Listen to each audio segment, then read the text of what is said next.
नमस्कार, स्वागत है आपका टेक्निया न्यूज में। मैं मानवी खेताना और वक्त हो चला है आज की 10 बड़ी खबरों का। संसद के मानसून सत्र की तारीखों का ऐलान हो गया है। संसद का मानसून सत्र 21 जुलाई से शुरू होगा। यह सत्र 12 अगस्त तक चलेगा। 23 दिन तक संसद के मानसून सत्र में इस बार कई अहम बिल और मुद्दों पर चर्चा होगी। बुधवार को संसदीय कार्य मंत्री किरण रिजिजू ने इसकी जानकारी दी है। संसदीय कार्य मंत्री ने कहा है कि संसदीय मामलों की कैबिनेट समिति ने मानसून सत्र की तारीख तय की है। अब दोनों सदनों को बुलाने के लिए राष्ट्रपति को प्रस्ताव भेजा जाएगा। गुरुवार को गंगा दशहरा के अवसर पर अयोध्या श्री राम जन्मभूमि मंदिर परिसर में 8 नए देवालयों की प्राण प्रतिष्ठा का कार्यक्रम पूरा हो गया है। जन्मभूमि मंदिर के प्रथम तल पर भगवान श्री राम के दरबार की स्थापना की गई है। दरबार में भगवान श्री राम, देवी सीता और अपने भाइयों लक्ष्मण, भरत, शत्रुघ्न और परम भक्त हनुमान जी के साथ सिंहासन पर विराजमान हुए हैं। इसके अलावा मंदिर परिसर के अंदर 8 मंदिरों में अन्य देव विग्रहों की स्थापना और प्राण प्रतिष्ठा की गई है। गुरुवार को विश्व पर्यावरण दिवस मनाया गया। विश्व पर्यावरण दिवस के मौके पर देश भर में कई कार्यक्रम आयोजित किए गए। पर्यावरण दिवस पर प्रधानमंत्री नरेंद्र मोदी ने एक पेड़ मां के नाम अभियान 2.0 के तहत पौधारोपण किया और लोगों को पर्यावरण संरक्षण का संदेश दिया। इस मौके पर पीएम मोदी ने अपने नई दिल्ली आवास पर सिंदूर का पौधा लगाया। इसके अलावा देश भर में राज्य सरकारों के मंत्रियों ने भी कई कार्यक्रमों में हिस्सा लेकर हरित क्रांति को आगे बढ़ाने का संदेश दिया। राफेल फाइटर जेट का ढांचा अब भारत में बनाया जाएगा। भारत की टाटा एडवांस सिस्टम लिमिटेड और फ्रांस कंपनी दशॉल्ट एविएशन ने इसके लिए आपस में साझेदारी की है। इसके तहत हैदराबाद में एक अत्याधुनिक निर्माण इकाई स्थापित की जाएगी। भारत में राफेल का पहला ढांचा 2028 तक तैयार होने की उम्मीद है। वहीं अब तक पहली बार राफेल का ढांचा फ्रांस से बाहर तैयार किया जा रहा है। इससे भारत की एरोस्पेस निर्माण क्षमता को मजबूती मिलेगी। साथ ही ग्लोबल सप्लाई चेन में भारत अहम भागीदारी बना पाएगा।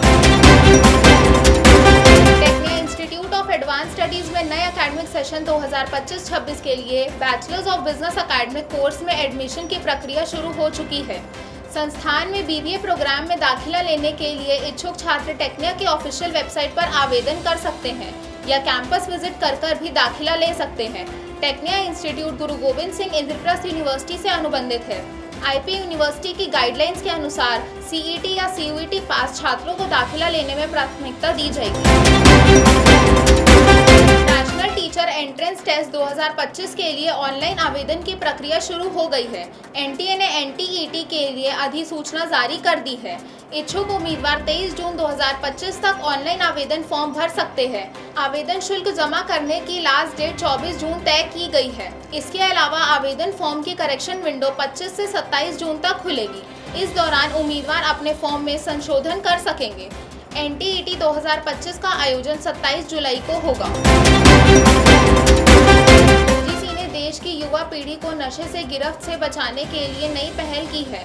यूजीसी ने देश भर के सभी उच्च शिक्षण संस्थानों और युवाओं को जागरूक करने के लिए नशे से होने वाले नुकसानों को पाठ्यक्रमों में शामिल करने का सुझाव दिया है।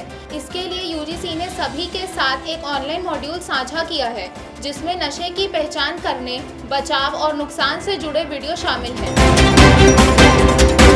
सरकारी नौकरी की तैयारी कर रहे युवाओं को एसएससी का ऑनलाइन फॉर्म भरना आसान हो जाएगा। अब उम्मीदवार कर्मचारी चयन आयोग की परीक्षाओं के लिए मोबाइल ऐप से ऑनलाइन फॉर्म भर सकेंगे। आयोग ने अपने माय एसएससी ऐप को अपडेट कर दिया है।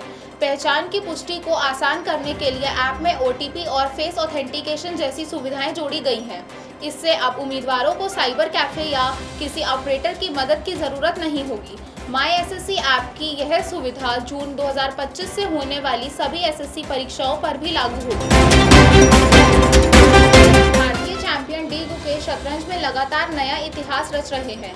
गुरुवार को उन्होंने नॉर्वे शतरंज टूर्नामेंट में अपनी चौथी जीत हासिल की है। गुकेश ने क्लासिकल स्पर्धा के 9वें दौर में चीन के वेई ई को हराकर 14.5 अंक हासिल किए हैं। वहीं अब टूर्नामेंट का आखिरी और खिताबी मुकाबला गुकेश और नॉर्वे के मैग्नस कार्लसन के बीच होना है। आखिरी मुकाबले में सिर्फ आधा अंक हासिल करने के साथ ही गुकेश अपना पहला नॉर्वे शतरंज खिताब जीत सकते हैं। पर सबसे ज्यादा पसंद की जाने वाली सीरीज में से एक पंचायत का नया सीजन आने वाला है। गुरुवार को मेकर्स ने पंचायत 4 सीरीज का टीजर रिलीज किया है। टीजर के जरिए मेकर्स ने दर्शकों से सीरीज रिलीज करने की डेट का सुझाव मांगा है। हालांकि टीजर से सीरीज का चौथा सीजन 2 जुलाई से पहले रिलीज होने की बात कही गई है। वहीं मेकर्स ने दर्शकों से वेबसाइट पर वोटिंग करने को कहा है और स्पष्ट किया है कि दर्शकों की वोटिंग के आधार पर तय होगा कि पंचायत सीरीज का नया सीजन 2 जुलाई से पहले कब रिलीज किया जाएगा। आज के लिए बस इतना ही। देखते रहिए टेक्निया न्यूज़। चैनल को लाइक शेयर सब्सक्राइब करें।